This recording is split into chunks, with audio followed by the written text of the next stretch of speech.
नमस्कार साथियों, स्वागत है आप सभी का आज के इस बेहतरीन सेशन में। मैं आशुतोष तिवारी आज आपको बताने जा रहा हूँ यूपी टीजीटी इंग्लिश के बारे में। चूंकि अब आपको पता है कि एक बड़ी सुगबुगाहट चल रही है कि एग्जाम दिसंबर लास्ट और जनवरी के फर्स्ट वीक में हो जाएगा। ठीक है, एक डेट आपको मिल जाएगी संभवतः। अभी तक ऐसा लग रहा है कि हो जाएगा, क्योंकि जिलेवार जो है वो सूची मांगी गई थी सेंटर की, और खबर आई कि वो सूची भी आ गई है। तो अब कोई बाधा है नहीं, अगर डिटरमाइंड है आयोग आपका, यूपी शिक्षा आयोग, उत्तर प्रदेश शिक्षा आयोग, तो एग्जाम करा लेना चाहिए। ठीक, तो अभी तक तो ये संभावना लग रही है कि एग्जाम हो जाएगा। अभी तक जो संभावना है उससे पता लग रहा है कि एग्जाम हो जाएगा। लेकिन अगर 3-4-5 दिन और नहीं आई कोई संभावना तो पॉसिबल नहीं होगा, क्योंकि एटलीस्ट 1 महीने का समय तो मिलेगा। ठीक है, 10 दिन का समय देकर एग्जाम तो नहीं कराएंगे, फिर नई व्यवस्था, नई दिक्कतें शुरू हो जाएंगी, लोग कोर्ट की तरफ भागने लगेंगे।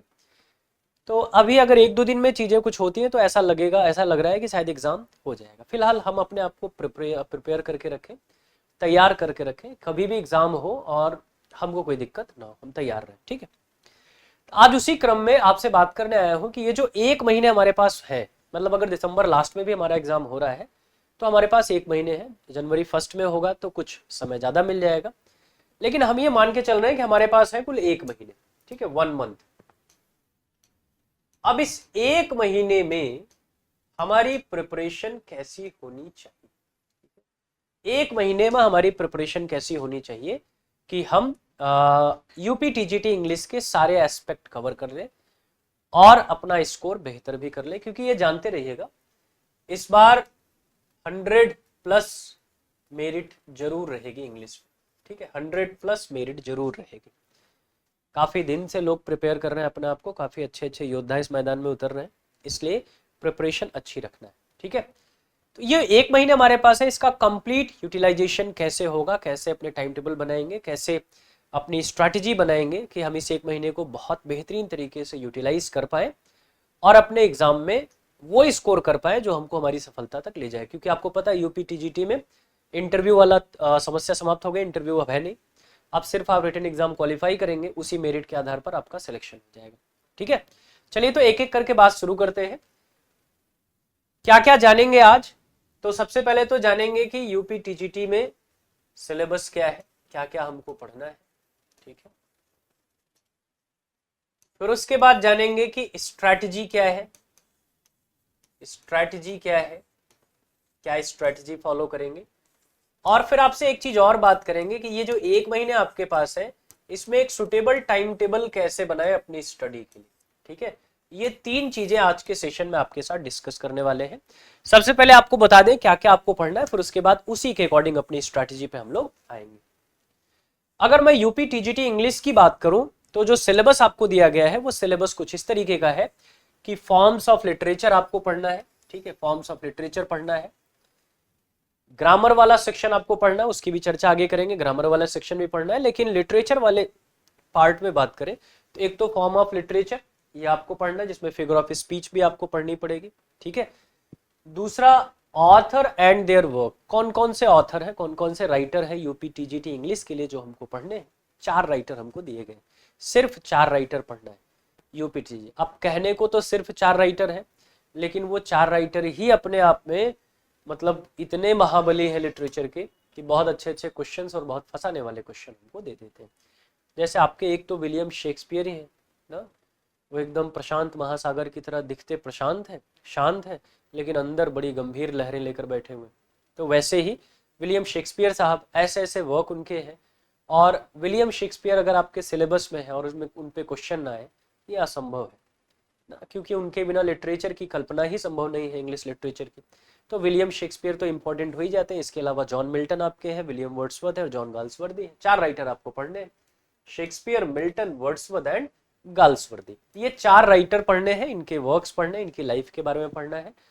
और साथ साथ मेरा सजेशन ये है कि इनके एज से जुड़ी चीजें भी थोड़ी बहुत देख लेना है, जैसे पॉलिटिकल सिनेरियो के बारे में, लिटरेरी कल्चर के बारे में, वहाँ कैसा साहित्यिक विकास हो रहा था, क्या साहित्यिक गतिविधियां थी। ठीक है, ये चीजें भी आपको देखकर जाना है।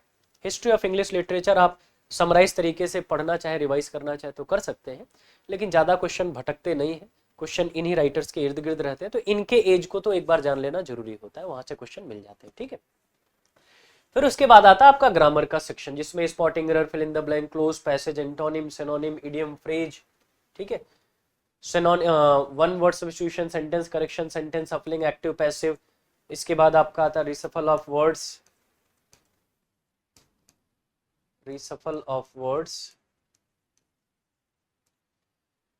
Conversion, direct indirect statement, spelling, miss spelling no, ये सारी चीजें आपसे पूछी जाती है।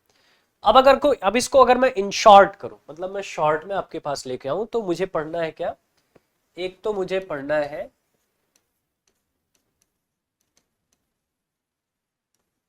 फॉर्म्स ऑफ लिटरेचर, ठीक है, फॉर्म्स ऑफ लिटरेचर।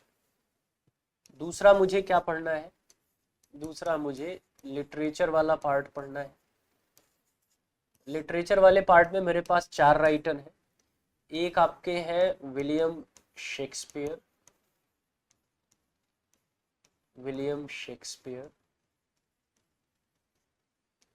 दूसरे आपके हैं विलियम वर्ड्सवर्थ,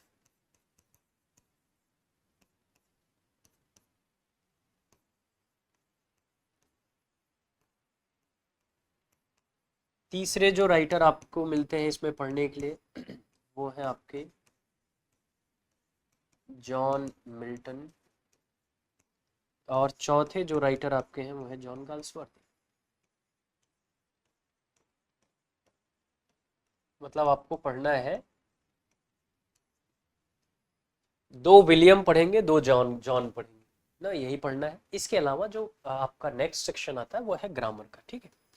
फिर आपको ग्रामर और वोकेबुलरी भी पढ़नी है, ग्रामर और वोकैब का सेक्शन भी आपको पढ़ना है, वोकेबुलरी का सेक्शन भी आपको पढ़ना है, ठीक। अब इसको पढ़ेंगे कैसे, कैसे हम अपने 30 दिनों का परफेक्ट यूटिलाइजेशन करें कि हमारा सारा सिलेबस भी कवर है। देखो, अब नई चीजें पढ़ने का तो समय नहीं कि आप बहुत नई जानकारी इकट्ठा कर पाए। अब आपने 2 साल में जो प्रिपरेशन करी है उसकी प्रैक्टिस और रिवीजन पर ही ज्यादा से ज्यादा फोकस होना चाहिए। उसके साथ साथ पैरेलली अगर कोई बेहतरीन जानकारी मिल रही है नहीं, तो वो इकट्ठा करते चलेंगे। मतलब ऐसा नहीं कि अपने आप को क्लोज कर लेंगे, कोई नई जानकारी रखना ही नहीं, रखना है, लेकिन ज्यादा फोकस्ड नई चीजों की तरफ नहीं जाना है। रिवीजन करना है, जो कुछ पढ़ा है उसकी प्रैक्टिस करनी है, उसके थ्रू अगर कोई नई इंफॉर्मेशन मिलती है तो वो साथ साथ लेते चलना है, ठीक है। तो हम करेंगे क्या, जैसे लगभग हमने बांट दिया 4 दिन हम दे दिए किसको, 4 डेज हमने दे दिया किसको, फॉर्म्स ऑफ लिटरेचर को। 4 दिन हमने तय कर दिया कि भैया हम फॉर्म्स ऑफ लिटरेचर पढ़ेंगे, और इसमें जितने भी फॉर्म एंड मूवमेंट है, मूवमेंट पे जनरली क्वेश्चन नहीं आते, फॉर्म्स हमारे जितने भी हैं, चाहे वो पोइटिक फॉर्म हो, ड्रामा के फॉर्म हो, नॉवेल के आपके फॉर्म हो, प्रोज वाले फॉर्म हो ना, वो सब कुछ हमको पढ़ लेना है, ठीक है। वो सारी चीजें हमको कवर कर लेना, साथ साथ फिगर ऑफ स्पीच भी पढ़ लेना है। पढ़ के रिवीजन, उनके क्वेश्चंस भी बना लेना है। 4 दिन कुछ इस तरीके से हम तय करेंगे। फिर आएंगे लिटरेचर में। आपको चूंकि पता है कि विलियम शेक्सपियर पर क्वेश्चन आने ही आने, हालांकि यूपी टीजीटी में चूंकि 4 ही राइटर हैं तो चारों से क्वेश्चन बन जाता है, लेकिन सबसे अधिक क्वेश्चन या सबसे इंपॉर्टेंट क्वेश्चन जो जिस पर बनते हैं वो विलियम शेक्सपियर है। तो एटलीस्ट 5 डेज, 5 दिन तो हम खर्च करेंगे विलियम शेक्सपियर के पीछे, 5 दिन खर्च करेंगे। ध्यान रखिएगा, विलियम शेक्सपियर के सारे ड्रामा हम नहीं पढ़ते हैं, कुछ इंपॉर्टेंट ड्रामा जैसे उनकी 4 ग्रेट ट्रेजिडीज है वो पढ़ लेंगे। ट्रेजिडी तो जरूर पढ़ लीजिएगा, 4 great tragedies, Hamlet, Othello, Macbeth, King Lear के अलावा भी उनकी जो ट्रेजिडीज है उनको भी, जैसे जूलियस सीजर, उस पर भी क्वेश्चन बन जाते हैं, ठीक है। तो वो ट्रेजिडीज, एंटनी क्लियोपेट्रा, ये कुछ ऐसे ट्रेजिडीज हैं जिनको जरूर पढ़िए, जो रोमन प्ले की कैटेगरी में भी आते हैं उनको पढ़िए, क्योंकि वहां से क्वेश्चन कई बार देखने को मिलते हैं, ठीक है। बाकी उनकी कॉमेडी है, हिस्ट्री प्लेस है, हिस्ट्री प्ले से क्वेश्चन जनरली कम आते हैं, लेकिन आते हैं, ऐसा नहीं कि नहीं आते, लेकिन जनरली कम आते हैं। ज्यादातर क्वेश्चन ड्रामा और आपके ड्रामा कर रहे, ट्रेजिडी और आपके कॉमेडी से ज्यादा क्वेश्चन बनते हैं। लेकिन हिस्ट्री प्लेज नहीं पढ़ना है, ऐसा कोई सजेशन नहीं है, पढ़ना है, उसको भी पढ़ना है, ठीक है। तो 5 दिन हमने दे दिया विलियम शेक्सपियर साहब को। फिर हम आ गए विलियम वर्ड्सवर्थ पर, और 5 दिन हमको इनको भी देना पड़ेगा, ठीक है। बिना 5 दिन लिए ये कवर नहीं होंगे। अच्छी अच्छी पोएम्स है ना, आप प्रिल्यूड पढ़ने लगेंगे तो पता लगा कि 1 दिन उसी में पूरा चला जाएगा, प्रिल्यूड पढ़ने, समझने और उसके क्वेश्चन आंसर करने में। तो बड़ी पोएम है, इसलिए 5 दिन का समय इनको भी देंगे। फिर आएंगे जॉन मिल्टन में, और जॉन मिल्टन पर हम खर्च करेंगे लगभग 4 दिन। 4 दिन खर्च करेंगे और 3 दिन खर्च करेंगे हम गाल्सवर्दी पर। ये हमारे कवर हो जाएंगे। ठीक है, मिल्टन को पैराडाइज लॉस्ट जरूर पढ़ लीजिएगा, वहां से क्वेश्चन देखने को मिल जाते हैं। पैराडाइज लॉस्ट पढ़ लीजिएगा, इनके अलग अलग वर्क की जो डेट्स हैं वो पढ़ के रखिएगा, वहां से क्वेश्चन बनते हैं। मिल्टन की लाइफ से भी क्वेश्चन कई बार बहुत इंटरेस्टिंग क्वेश्चन, जैसे ब्लाइंड कितने उम्र में हुए थे। ठीक है, मिल्टन चूंकि कई एज में थे, अगर हम एलिजाबेथन एज के बाद बात करें तो जैकोबियन एज में भी आपके ये मिल जाते हैं हमको। ठीक है, चूंकि 1608 में पैदा हुए थे 1624 तक आपका जैकोबियन एज चला, तो वहाँ भी आपको ये मिल जाएंगे भाई साहब। हालांकि उस समय कोई वर्क इनका आया नहीं था। उसके बाद ये कैरोलाइन एज में भी मिल जाते हैं हमको, कैरोलाइन एज में, चार्ल्स फर्स्ट के एज में भी ये मिल जाते हैं 1649 तक। उसके बाद ये कॉमनवेल्थ एज में भी मिल जाते हैं हमको, वहाँ भी ये लिख रहे थे, वहाँ तो सबसे एक्टिव राइटर थे ये। और फिर उसके बाद ये रेस्टोरेशन पीरियड में जो आपका जॉन ड्राइडन का एज आता है ना, नियो क्लासिकल एज में जो रेस्टोरेशन एज आता है पहला, उसमें भी ये हमको लिखते हुए मिल जाते हैं। इसलिए इनकी लाइफ से रिलेटेड क्वेश्चंस बहुत है। कंट्रोवर्शियल थे अपने समय में, बड़ा उत्पाती राइटर थे, हमेशा शासन के अगेंस्ट रहे ना, राजशाही के अगेंस्ट रहे, तो इन पर क्वेश्चन अच्छे बनते हैं। इनकी पर्सनल लाइफ से भी उसको भी देख लेना है। जॉन गाल्सवर्दी पर चूंकि ये drama, short story, poem, novel सब लिख डाले हैं, तो उस पर, इन पर भी थोड़ा सा ध्यान रखेंगे, क्वेश्चन बनते हैं। खास करके इनके ड्रामा और नॉवेल से क्वेश्चन ज़्यादा बनते हैं। ठीक है, तो उनको थोड़ा सा पढ़ के रखिएगा। तो ये हम खर्च कर दिए कितने अपने 10 और इधर 8, 18 और 3, 21 डेज हमने एकदम से खर्च कर दिया अपने। अब हमारे पास बचे 9 दिन। अब उस 9 दिन में जो 7 दिन है ना, ये जो 7 दिन है, ये हम किस पे खर्च कर रहे हैं? ग्रामर और वोकेबुलरी पर। किस पर खर्च कर रहे हैं? ग्रामर और वोकेबुलरी पर। 7 दिन हमने खर्च कर दिए ग्रामर और वोकेबुलरी पर। टोटल हमने कितने दिन खर्च कर दिए? 28। लास्ट के जो 2 दिन हमारे बचते हैं, इसको हमको इसलिए रखना है कि जब हम इनको पढ़ रहे होते हैं तो हमको ये पता होता है कि कुछ चीजें ऐसी हैं जो थोड़ा सा टफ लग रही हैं, यानी एग्जाम के पहले एक बार रिवीजन उनका मस्ट हो जाएगा। बाकी तो हम रिवाइज कर ही रहे हैं, एग्जाम के तुरंत पहले उनका रिवीजन मस्ट हो जाएगा। तो ये जो बाकी के 2 दिन बचे हैं, ये उन स्पेसिफिक टॉपिक के लिए, वो कहीं से भी आ सकते हैं। ठीक है, ये उन स्पेसिफिक टॉपिक्स के लिए है जो पढ़ते समय हमको लगा कि लास्ट टाइम रिवीजन में इनका रिवीजन सबसे जरूरी है, वो आप यहाँ 2 दिन में रखेंगे, लास्ट में करेंगे। ठीक है, ये 30 डेज का पूरा प्लान आपको बना के चलना है कि कैसे पढ़ना है, क्या पढ़ना है। ठीक है, अब इसके अलावा सवाल ये है, टाइम टेबल कैसे बनाए ना, एक सुटेबल टाइम टेबल कैसे बनाए, सुटेबल टाइम टेबल कैसे बनाए, कैसे हम एक टाइम टेबल फॉलो करें। तो देखो, एक तो टाइम टेबल होता है जो आर बेसिस पर होता है, आर बेसिस पर होगा। आर बेसिस पर क्या होता है कि जैसे मान लीजिए कि हमने कहा कि हमको 8 घंटे पढ़ने हैं। ठीक है, एक दिन में 8 आवर्स पढ़ने। मैं हमेशा कहता हूं कि सिर्फ घंटे डिसाइड करने से कुछ नहीं होगा। आप ये डिसाइड कर ले कि 8 घंटे पढ़ लेंगे काम हो जाएगा, ऐसा कुछ है नहीं। ठीक है, उन 8 घंटों में क्या पढ़ना है ये पहले से डिसाइड होना चाहिए, उसका भी टारगेट बने। टास्क बेस्ड लर्निंग करना है। ठीक है, टास्क बेस्ड लर्निंग करिए तो मजा आएगा। अब जैसे 8 घंटे में आपने डिवाइड किया कि शुरुआत के 2 घंटे, मान लीजिए हम विलियम शेक्सपियर पढ़ रहे हैं। ठीक है, तो हमने डिसाइड कर लिया कि आज 8 घंटे में शुरुआत के जो 2 घंटे होंगे उसमें हम विलियम शेक्सपियर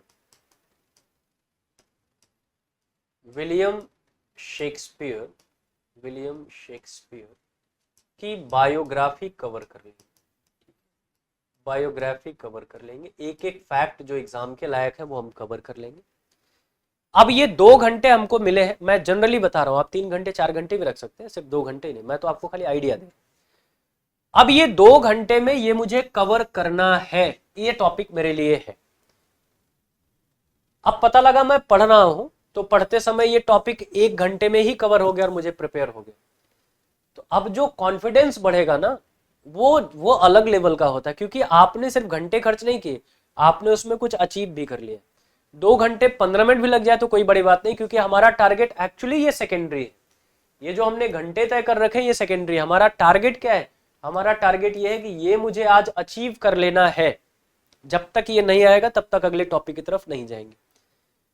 तो इस तरीके से बनाइए कि आर्स भी आप रखिए और आर्स के साथ साथ एक टॉपिक भी टारगेट में रखिए, और टॉपिक का जो टारगेट है वो प्राइमरी होना चाहिए, आर्स आपके सेकेंडरी होने चाहिए। कई बार ऐसा होगा कि मान लीजिए दिन भर में 4 टॉपिक आपने रखा और वो 3 घंटे में ही कवर हो गया। 5 घंटे आप रिलैक्स मोड में क्वेश्चन बना के आराम से ठाट से रहिए, मस्त होके, क्योंकि आज का टारगेट कंप्लीट हो गया। टारगेट बेस्ड आपको करना है, आर बेस्ड नहीं करना, टारगेट बेस्ड। क्या अचीव करना है, कितना अचीव करना है, ये ध्यान रहना चाहिए। ठीक है। इसके अलावा एक चीज का और ध्यान रखिएगा, जब कभी भी आप टाइम टेबल बनाइए तो टाइम टेबल में कंटेंट के लिए भी जगह रखिए कि मुझे नई चीज पढ़नी है। फिर उसके बाद रिवीजन के लिए भी जगह रखिए कि भैया हमको रिवाइज भी करना है। और तीसरा और सबसे जरूरी, प्रैक्टिस के लिए भी जगह रखिए, और ये डेली होना चाहिए। ऐसा नहीं कि चलो 5 दिन 4 दिन पढ़ लेंगे विलियम शेक्सपियर, 5वें दिन प्रैक्टिस करेंगे, नहीं। पहले दिन कंटेंट रिवीजन प्रैक्टिस, दूसरे दिन भी कंटेंट रिवीजन प्रैक्टिस, तीसरे दिन भी कंटेंट रिवीजन प्रैक्टिस। ये लगातार होना चाहिए। ठीक है। ऐसा नहीं कि एक एक करके करेंगे, पहले पढ़ लेंगे फिर बाद में प्रैक्टिस करेंगे। एक चीज का और ध्यान रखिएगा, हो सकता है कि आप बहुत जुझारू हो, 8-8 घंटे बैठ के लगातार पढ़ सकते हैं, लेकिन मैं एक जनरल फैक्ट की बात करता हूं जो आपकी साइकोलॉजी कहती है। 8 घंटे या 5 घंटे या 4 घंटे कॉन्टिन्यूअस जब आप पढ़ने बैठते हैं तो लगभग 45 टू 50 मिनट के बाद, 45 टू 50 मिनट के बाद एक स्टेट ऐसा आता है जब आप पढ़ तो रहे होते हैं लेकिन समझ में कुछ नहीं आता है। ठीक है। ये होता है, ये जनरल साइकोलॉजी, ह्यूमन टेंडेंसी होता है, क्योंकि हमारा ब्रेन क्या होता है, जो कुछ हमने पढ़ा था उसको पचाने का समय मांगता है ना, और हम वो समय देते नहीं। लेकिन वो तो पचाना शुरू कर दिया, नई चीजें वो रिसीव ही नहीं करता। हम पढ़ते रहते हैं, पता लगता है कि 10 पेज पढ़ गए, फिर समझ यार पढ़े क्या, और चलो वापस देखते हैं क्या पढ़ डाले ना, ये समस्या आती। तो ये ध्यान रखिए, कभी भी आइडियल जो होता है वो ये होता है कि 45 मिनट आप पढ़िए, फिर 15 मिनट का एटलीस्ट रेस्ट रखिए। 45 मिनट पढ़िए, 15 मिनट का रेस्ट रखिए, फिर अगले 45 मिनट के लिए चले जाइए पढ़ने, और फिर 15 मिनट का रेस्ट। यानी इस क्रम में आपका टाइम टेबल होना चाहिए कि 45 मिनट, या आप इसको 45 मिनट की जगह 1 घंटे भी कर सकते हैं। ठीक है, अप टू यू, आप 1 घंटे भी कर लीजिए, 1 आवर कर लीजिए, लेकिन बाद में फिर 15 मिनट का रेस्ट आपको चाहिए ही चाहिए, वो आप जरूर लीजिए। इससे क्या होता है ना, माइंड को मौका मिल जाता है जो भी आपने पढ़ा उसको पचाने का, उसको डाइजेस्ट करने का। अब आप फिर नई लर्निंग के लिए 15 मिनट के बाद प्रिपेयर। अब 15 मिनट करना क्या, जो आपका सबसे फेवरेट, जैसे मान लीजिए बहुत लोगों को गाना सुनना पसंद है, गाना सुन लीजिए, किसी से बात करना है बात कर लीजिए, पड़ोसी के घर में पत्थर फेंक दीजिए, जिससे आपको सुकून मिलता है वो काम करिए ना। लेकिन सुकून मिल जाए ताकि आपका माइंड रिलैक्स हो जाए और फिर आप लग जाए अपनी अगली लर्निंग के लिए। ये सबसे बेहतर तरीका होता है टाइम टेबल बनाने का और उसको फॉलो करने का। बस ध्यान रखिएगा आर बेसिस टाइम टेबल ना हो, टाइम टेबल हमेशा टॉपिक बेसिस हो, टारगेट बेस पर हो। ठीक है, टारगेट आपका फिक्स होना चाहिए, आज मुझे इतना तैयार करना है, घंटे चाहे 8 लग जाए चाहे 18, आज मुझे इसको तैयार करना है, तब सुकून मिलेगा, तब मजा आएगा, तब आपको पता चलेगा ना आपकी लर्निंग कितनी बेहतर हो रही। ठीक है, तो उम्मीद है अगर आप ये फॉलो करेंगे तो आपके लिए ये 30 दिन बहुत वैल्यूएबल, बहुत फ्रूटफुल रहेंगे, और एग्जाम में आपको इसका असर देखने को जरूर मिलेगा, आपकी परफॉर्मेंस पर इसका असर देखने को जरूर मिले। कॉन्फिडेंस अलग लेवल पे चला जाता है जब आप +1 पोजीशन में जाते हैं ना, कि आज इतना सीख लिया, आज इतना सीख लिया। घंटे मायने नहीं रखते, मायने रखता है कंटेंट कितना प्रिपेयर हुआ। ठीक है, तो इसको फॉलो करिए, और बाकी हम आपके लिए तो आ ही गए हैं प्रैक्टिस सेशन लेकर ना। KGS के ऐप पर आप जाएंगे, Khan global studies app download करेंगे, वहां टीचिंग सेक्शन में जाएंगे तो आपको कोर्स मिल जाएगा, प्रैक्टिस कोर्स TGT और PGT दोनों के लिए। बाकी YouTube पर भी प्रैक्टिस सेशन आपके लिए लेके आ रहे हैं, तो हम तो अपनी तरफ से पूरी कोशिश आपके लिए करेंगे, बस आपको अपनी कोशिश ईमानदारी से करनी है, पूरी तरीके से करनी है। ठीक है, चलिए, तो ये कुछ इंपॉर्टेंट बात थी जो आज आपके साथ करनी थी मुझे, और मुझे उम्मीद है कि इन बातों से आपको फायदा जरूर होगा। बेहतर तरीके से तैयारी करिए, बेहतरीन तरीके से प्रिपेयर करिए अपने आप को, और इस एग्जाम में अब कुछ भी लेकिन किंतु परंतु मत छोड़िए ना, सिलेक्शन लेकर ही मानिए। चलिए, ऑल द बेस्ट, स्वस्थ रहिए, मस्त रहिए, हंसते मुस्कुराते रहिए। Thank you so much.